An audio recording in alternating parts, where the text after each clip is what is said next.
Ok, tika nzambe azwa lokumu na première partie na biso oyo tozalaki na yango. Nzambe asali biso ngolu, asali biso grâce ya biso ya koyeba kopusana epai na ye. Alors tolingi tolobela parole na biso ya mokolo na lelo na Hébreux chapitre 11 verset 12. Hébreux chapitre 11 verset 12. Tozolobela sur la foi. Hébreux chapitre 11 verset 1 jusqu'à 2. Bibelobi na Hébreux chapitre 11 verset 1 jusqu'à 2. La Bible dit: or la foi c'est une ferme assurance des choses qu'on espère, une démonstration de celles qu'on ne voit pas. Verset 2. Pour l'avoir procédé, les anciens ont obtenu un témoignage favorable. Wanezali titre ya thème la biso tozolobela na tongo na lelo yo okozala disposé na ba otozana ba présent na obaza quelque part partout dans le monde entier. Je pense que et j'espère que bako bénéficier na makambo ezali ya motuya c'est la foi. Alors tozolobela si la foi kondima c'est quelque chose qu'on ne voit pas, mais quand même avec une espérance, un espoir de ce que je pense, de ce que j'ai besoin de faire.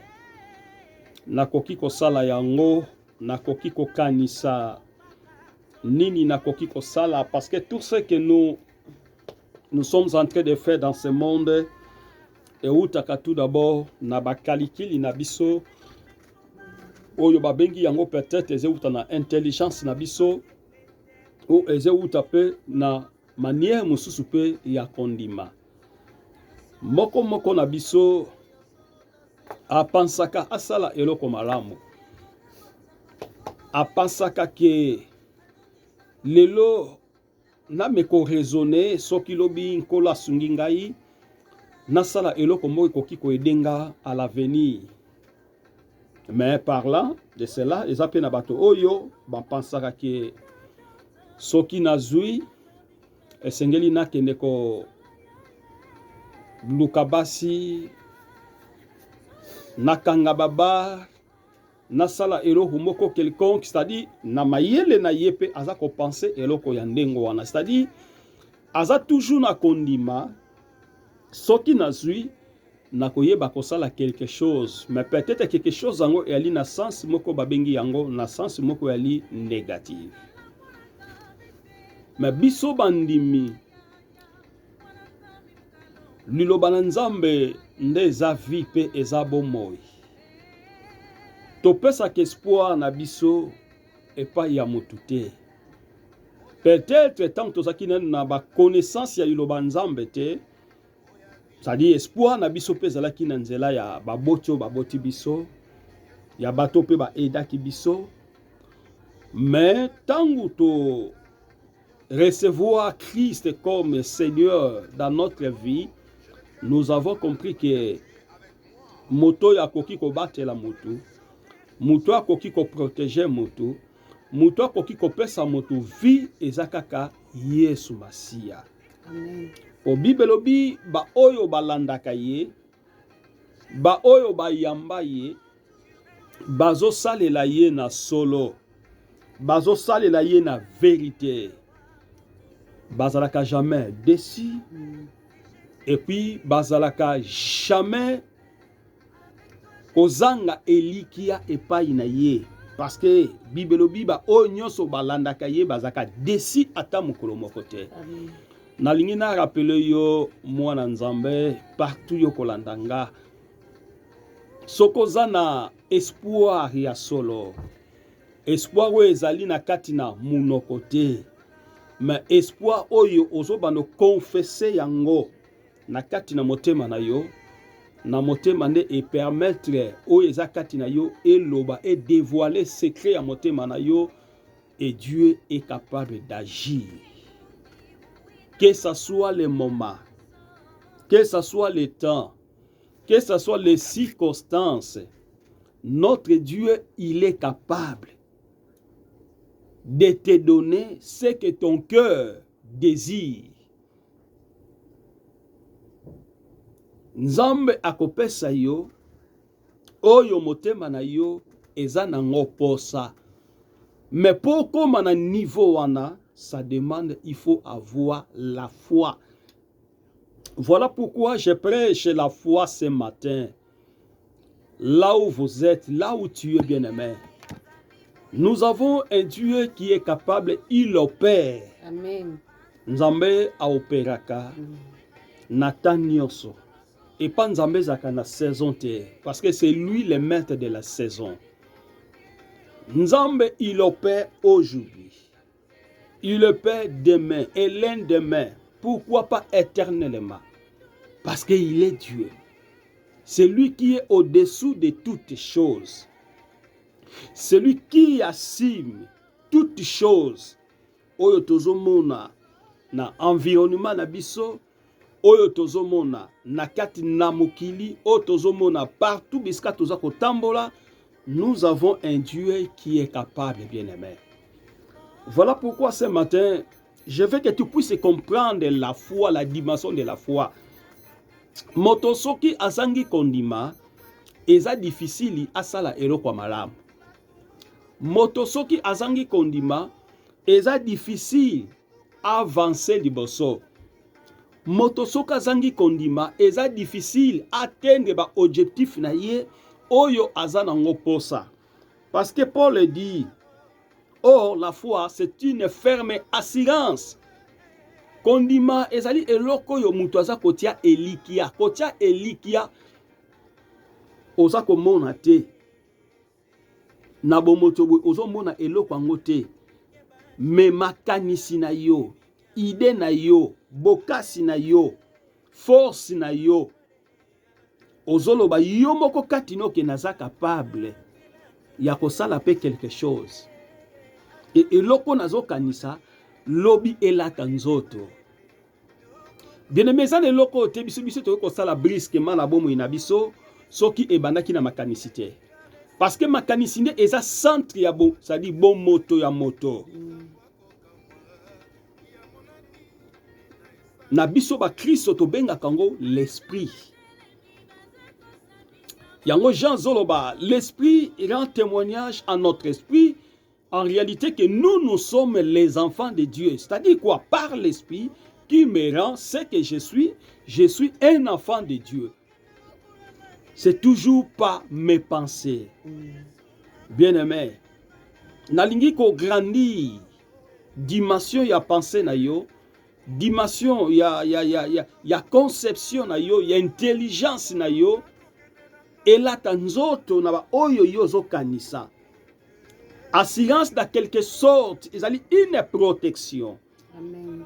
Mo assurance, eloko eza protection, eza ko assurer nga eloko moko nakoki kosala lobi nanga ou eloko moko déjà que nakoki pe kosala ngo sikoyo. C'est-à-dire, j'ai pris le temps ya ko raisonner, natali ba avantage, natali ba désavantage, ya likambo yo nakoki kosala. Yango eza ko assurer nga soki nasali eloko oyo, nazoba ke eloko oyo nakokende nango na défaite te. Mais nakokende nango na chemin ya réussite. Amen. Même yo moko okoki kosomba mutuka na yo, somi na mbongo na yo, mais mutuka somi na mbongo ebele, mais assurance okofutela nka muke. Mais soki mutuka na yo eza na assurance te, ata soki ozo tambola na kati na nzela, bien aimé, yo mozo senti pena ke naza pena sirete. C'est-à-dire que ozana bobangi kati na yo. Nasala mbeba te na nzela, nasala mabe te na nzela, eloko nyonso nazo kosala naza ko contrôler yango. C'est ça la foi.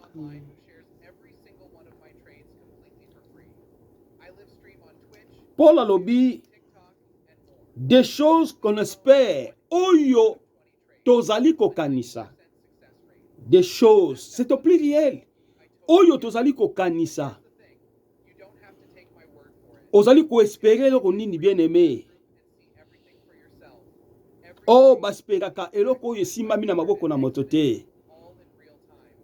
Okoki kotia elikia epai na moto. Ko espérer. Ou peut-être osengaki quelque chose, mutu pas prometaki yo.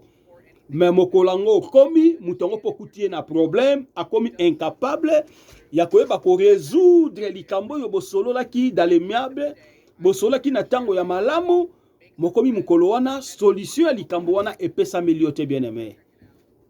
Yango na lingi na rappele yo. Yango na lingi na mema yo. Kolakisa yo basperaka eloko epai ya motote ou azana modèle lokola biso na bonzoto boye. Mais batiaka elikia epai na nzambe. Amen. Po epai na nzambe jamais kozala dessus na problème na likambo na eloko yo zolingo sala bien aimé. Soko te confiance na yo. Ou espérer pas nzambe bien aimé. Dieu va te bénir. Amen. Et Dieu va te donner, comme la Bible dit, ce que ton cœur désire. Oyo motema no eza nango posa nzamba kopesa yo yango parce que amoni yo atali yo kati na yo tu es un homme de la foi. Amoni yo ozali moto ya kondima, moto yo asa ya kondima, asalaka makambo moko oyo akamusaka mokili. Asalaka makambo moko boye dans le néant. Batu bazomona eloko te me yazomona biloko. Esko batu ba akoshue. Mais nzambe na nguya lokolo zana kondima nzamba zo zipa miso ya bomoto ya bato mais na buwane na nzambe azomona batu na sima na yo nzamba azomona bikamwa na sima na yo. Amen. Parce que tu te confies pas à l'homme mais oza ko se confier et pas ina nzambe. Yango na lingi na pesa yo courage na tongwa lelo. Nous ne sommes pas conduits par la chair, mais nous sommes conduits avec l'esprit de la Bas-Père. Amen. Avec l'esprit de Christ Jésus, l'esprit de la résurrection, l'esprit qui nous a donné l'opportunité de faire selon le modèle de Christ. L'esprit qui nous a donné la force, qui nous a accordé même les ministères, qui nous a donné même, c'est-à-dire les dons parfaits et qui viennent auprès de notre Seigneur Jésus-Christ, il est capable. Bien-aimé, et Paul Azoloba, je souhaite que tu prospères. Toujours dans le livre, il y a titre, si je ne me trompe pas, je souhaite que tu prospères. Dans le troisième livre, Épître des gens, mais tu sois à bonne santé, comme prospère le temps de ton âme. Si vous êtes dans la communion parfaite avec Dieu, si tu marches dans la crainte de Dieu, Dieu est capable de tout ce que vous désirez faire. Dieu, il y sera derrière toi pour t'encourager. Nzamba kozala liboso na yo sima na yo, lokola mobate lipo pona ko encourager yo, osala eloko za nango posa. Amen. Bien-aimé, na lingina bisa mutu moko na tongo na lelo. Ya solo, nous sommes conduits par l'Esprit de Dieu. Et notre témoignage doit être un témoignage parfait selon Hébreux chapitre 11 verset 2. Pour l'avoir procédé, pona koyeba kozwango, les anciens obtenus, bayeba ki kozwa, bato na biso ya kala, bakolo na biso na kala, bayeba ki kozwa un témoignage qui favorable. Si vous marchez avec Dieu, vous avez de bonnes relations avec Dieu, vous avez de bonnes communions parfaites avec Dieu, tu es favorable devant Dieu. Tu peux faire ce que ton esprit te commande de faire. Dans le début, toujours, même Dieu, le maître de tout, lorsqu'il a commencé à créer, la Bible dit que la terre était informe et vide. Mais Dieu voyait la terre avec des choses. Nzamba baki deya komona mokili déjà eki kotondisa mana biloko nyonso tozomona lelo. Bien-aimé, la foi est un domaine moko oyo c'est-à-dire ekotisaka biso na boyokani moko ya makasi na Nzambe ke mutu akoma un homme de la foi mutu akoma na kondima mutu abanda ko créer kati na ye la diversité des choses mutu abanda ko créer la grandeur de Dieu kati na ye mais les gens le monde surprend ce que vous allez faire, bien-aimés. Nous sommes conduits avec Dieu et notre Dieu est capable, bien-aimés. Notre Dieu est modèle à suivre, bien-aimés. Il est capable. Éphésiens chapitre 1, verset 15 à 17 jusqu'à 18. Éphésiens. Donc, il y a verset voilà.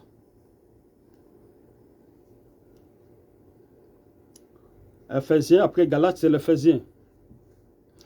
Éphésiens chapitre 1, verset 15 à 18.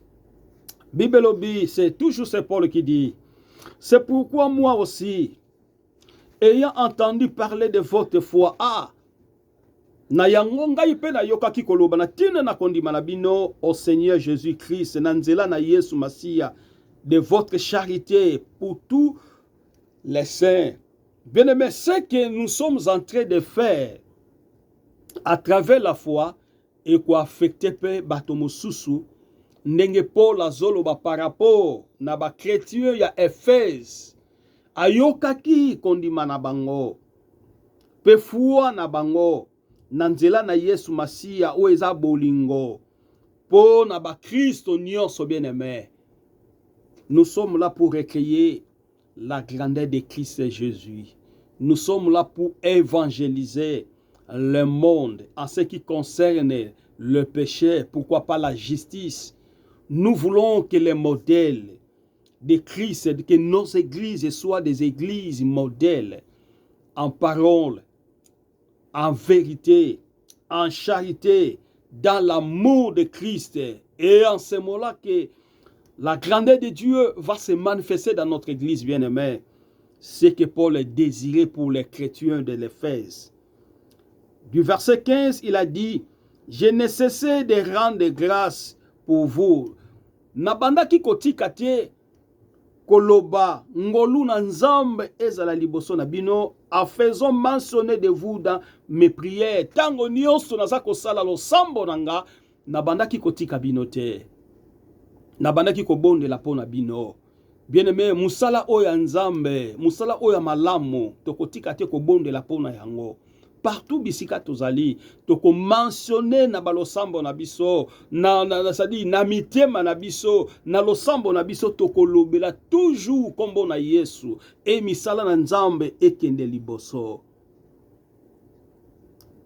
Dans le verset 17, afin que le Dieu de notre Seigneur na yango ke nzambe ya nzambe na biso na nzela na Yesu Masia le Père de gloire papa ya nkembo vous donne un esprit apesa biso molimo de sagesse ya bwanya et de la révélation pe ya emoniselo dans sa connaissance na kati na koyeba na ye.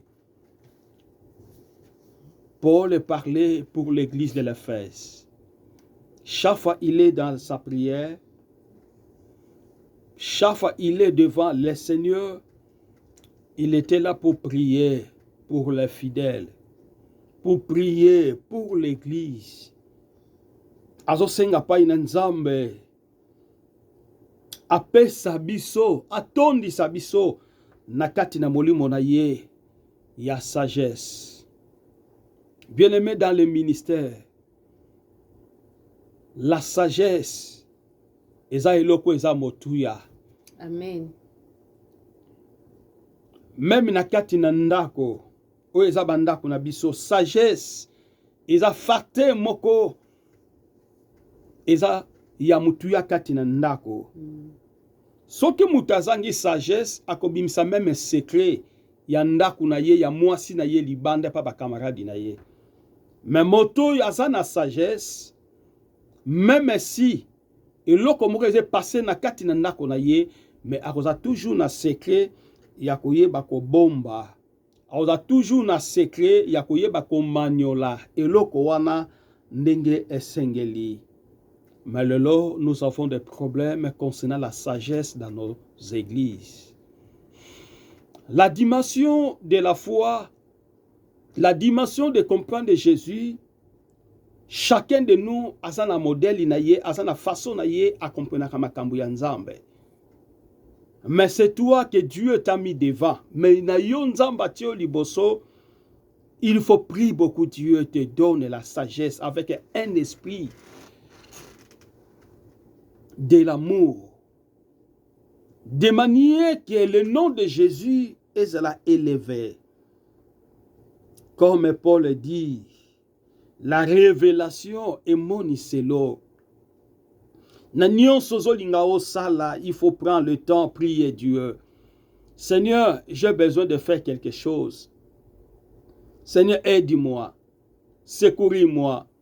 Toutefois, je veux que ta volonté est accomplie.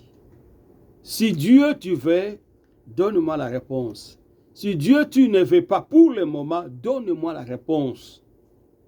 C'est-à-dire que dans nos prières, nous devons présenter à Dieu tout ce que nous désirons. C'est-à-dire, et Nzambe Tata, il doit te répondre dans sa connaissance. Nzambe Tata, akoyeba ko répondre yo nakati na boyebi na ye, parce que c'est lui qui le voit. Bibelobi ya monaka na liboso pe amonaka na sima na biso. Mais prends le temps, prie pour Dieu. Et Dieu, il est capable pour résoudre. Et Dieu, il est capable pour nous donner son amour et sa grâce. Dans verset 18, la Bible dit, et qu'il illumine les yeux de votre cœur. Alongola, miso yamite manabiso. Pour que vous sachiez quelle est l'espérance qui s'attache à son appel. Mais pour nakoye bakolongola ko, c'est-à-dire elikia ya oezali ya kokangama na kati na bobengi na biso, quelle est la richesse de la gloire oezali bozui yankembo de son héritage qu'il réserve au sein. Bilo komi bale ya motu ezali place wana, la richesse de la gloire de son gloire, richesse, héritage qui réserve au sein. Oyo, ezali seulement ba réserva, ba bomba, batia quelque part pour nabiso ba santo. Richesse et sa grâce ezali accordée par celui qui a fait pleuvoir sur les méchants comme sur les bons. Richesse, onzambe abongisi la kabiso, etant que nzambe asala mokili, okomona bato bazo sambela pete, baza pe na bozui, même bato pe bazo sambela, baza na bozui. Mais richesse o tozolobela, ezali richesse o ezali notre capacité, ya koyeba ko se présenter devant Dieu, c'est une richesse. Eza bozui, parce que bozui oyo toyebi nzambe tata, eza nebele bayebi yango te. Eloko nini epusaka biso po toyebi ke pa nzambe, nous avons encore l'espoir ya kozwa nyonso to nango posa na mokili. Pour soki nzambe apesi yo, okoyeba ke ça c'est Dieu qui m'a donné. Okotoka te, okosala l'exercice moi makasi te, mais tu dois te comprendre que c'est ça, c'est Dieu qui m'a donné, mais ça c'est moi-même j'avais travaillé. Différence nzamba la sakati na biso eza ngwana. Héritage eza eloko oyo ezali batona kala batike la biso, comme nous pouvons dire Abraham, Isaac, Jacob, batike la biso bozui, batalisa biso ba chemin bozui oyo eza epai na nzambe. Ezali bozui oyo mokile pesaka te me nzambe mutapesaka yango. Bozui o biso pe lelo toye lokola ba héritier ya liloba na nzambe to bandi kotambola nango bozui wana. Nous avons fier na bozui wana oyo to kutango déjà ezalaka existaka déjà biso tant que ba Kristo mutu na mutu azo bénéficier na part na ye na quelque chose na ye epai na nzambe. o ba patriarche bakolo bampaka na biso batikela biso.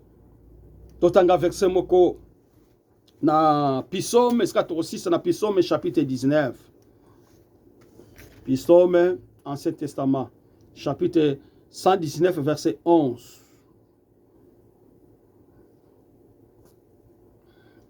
Psaume 119 verset 11. Verset 111 plutôt. Psaume 119 verset 111. Oui, je suis là. Bible obi, tes préceptes sont pour toujours mon héritage. Préceptes zali lokola ba loi na yo, tango nyonso eza bozwi po na nga, car ils sont la joie de mon cœur. Yangonde ezali esengo ya mitema na nga. Comme j'avais dit que héritage eza eloko yo bato na kala batike la biso d'une manière spirituelle que je parle. Eloko bakoko ezali bakoko na biso tel que Abraham, Isaac, Jacob batike la biso. Biso pe lelo toye to se mentionner na même route, na même direction. Oyo biso pe lelo toza ko s'envier, to koti na kati na chemin yango, toza ko se bénéficier bolamu na Nzambe à travers pe bato ba yaki liboso ba lakisi biso. Biso pe to komi ko se bénéficier nango. Mais piso mazoloba eloko moko, tes préceptes sont pour toujours. Ba préceptes na yo ba loi na yo eza tango nyonso. Lokola ba héritage ya esengo liboso na mitema na biso. Bien aimé, eza na eloko moko te oyo pesaka esengo pa na Nzambe koleka liloba na Nzambe. Liloba na Nzambe ebikisaka moto. Liloba na Nzambe ekangolaka moto. Liloba na Nzambe ememaka mutu na banzela ya bosembo. Parole de Dieu eza arme moko bien aimé, eza efficace bien aimé. Nazo senga na yo esika yo zali okolanda nga. Zala moko na oyo akozolaka ezali akozala moko ya ba héritier, moko ya ba richesse na Nzambe. Oyo echangeaka mentalité ya moto, echangeaka vie ya moto, ekotisaka moto na boyokani na Nzambe, elongolaka vie ya mabe liboso na moto, elongolaka ba sentiment ya mabe pene na moto, mais ezemema yo na héritage oyo eza saint, oyo eza agréable, oyo ezepesa esengo na kati na mitema na yo. Oleli tango bolai, osamboli tango molai, ogene tango molai, a défaut omona makambo changer te na vie na yo. Mais bien aimé, na kosenga na yo loba lisusu epai na Nzambe, nkolo sala ngai grâce. Na yeba na kati na nga soki nazali ya yo ou nazalaka ya yo te. Pamba tolobi ba o nyonso bapusanaka epai na yo, Nzambo transformaka bango. Nzambo changeaka bango. Nzambo olevaka bango. Nzambo pesaka bango kimia. Ezana bozui o eleki kimia te na sena moyo bien aimé. Okokosa la millionnaire, milliardaire. Mais soki ozangi kimia na kata vi na yo, bien aimé, liwa eza pene liboso na yo. Mort subite eza pene liboso vi na yo. Mais okoki kozanga o natangi bakombo bozui ya minene. Mais si vous avez la paix, vous êtes plus riche que celui qui a de grandes choses, bien aimé. Parce que Bible dit na moto oyo bisoto landi apesaka kimia, apesaka joie, comme dit dans le Psaume chapitre 119 verset 11. Tes préceptes sont pour toujours mon héritage, car ils sont la joie de mon cœur. Ezane moko ozepesa esengo na kati na motema na nga balua na yo. Soki balua na Nzambe ezepesa yo esengo te na kati na vie na yo, bien aimé, vérifie vérifiez très bien votre vie. Liloba na Nzambe sengeli epesa esengo na kati na vie na moto. Mais soki liloba na Nzambe komi kobeta nango mabaku, et komi eloko komi barrière kati na vie na yo, bien aimé, il faut prier Dieu, que Dieu te rende grâce. Tika moto moko oya landi biso Nzamba kanisa yo, place kimi ezanga ki Nzamba kotisa kimi liboso na yo, na sakoli liboso na yo etanke mosali na Nzambe. O Nzamba telemisi na mokola lelo, o Nzamba disposé na mokola lelo, o Nzamba telemisaki ozala signe ya lipambo, azala signe ya lipambo lipo na vi na yo. Tika Nzambe tata a complété liboso na yo. Place ozali yambanga na losambo oyo. Loba Seigneur na ye pai na yo. Ya solo na yo ki liloba na yo. Maloba na yo ezali vie. Pe ezali sembo. Nalingi na tambola na yo. Nalingi tango nyonso yo bombanga. Tango nyonso nakanisaka kufa na yo. Pe lisekwa no kati na bomoi na nga. Po sombaki nga na makila. Makila ya bomoi. Makila ya motuya. Makila oyo esali ete ngai na yeba yo. Me na yebi epai na yo victoire ezali. Na yebi epai na yo nakomi moto na sika. Nakomi moto na esengo. Wape siko esengo ezalaki te. Na chasse yango na vi na nga. Na mwasi na nga. Na bana na nga. Na libota na nga mobimba. Na famille na nga mobimba. Na kombo na Yesu. Na bandi ko planter le nom de Jésus comme une plante nouveau. Comme une racine nouveau. Na kati na libota na nga. Na kombo na Yesu. Piso malobi. Heureux l'homme qui ne marche pas selon les conseils des méchants, mais qui s'arrête pas accompagné de mon cœur. Il est comme un arbre planté près des cours d'eau. Où ya lobi ba feuillage na ye, makasa na ye, et ba kolembate. Mais chaque jour, na saison nyonso, na temps nyonso, atako ne langa, atako na mbula, atako na hiver, mais ba fleur na ye, makasa na ye ezali sembe. Yango na bondeli tanke mosali na Nzambe. Vina yo ekoma sembe liboso na Nzambe. Etalaka saison te. Mais bolam na Nzambe ya environné toute ta vie. Esiko ozali. Nzamba bikisa yo na problème na yo na likambo na yo. Oyo za nango posa na dimanche na lelo. Nzambe tata kanisa yo. Yamba lipambole esiko ozali partout dans le monde. Okolanda vidéo ona kombo na Yesu Masia. Nzamba miracle, Nzambe ya parole, Nzambe ya foi. Otolobeli akolisa kondima na yo. Au nom de Jésus-Christ. Amen. Amen. Tu acclamer pour notre Seigneur Jésus. Tokutani à la prochaine occasion. Tika Nzambe tata batela yo. Sokina no azongite. Tokozala elongo. Na kombo na Yesu Masia. Oyo azali mokonzi pe azali mobikisi esika tozali tolobi amen. Amen. Mukolo malamu pona bino.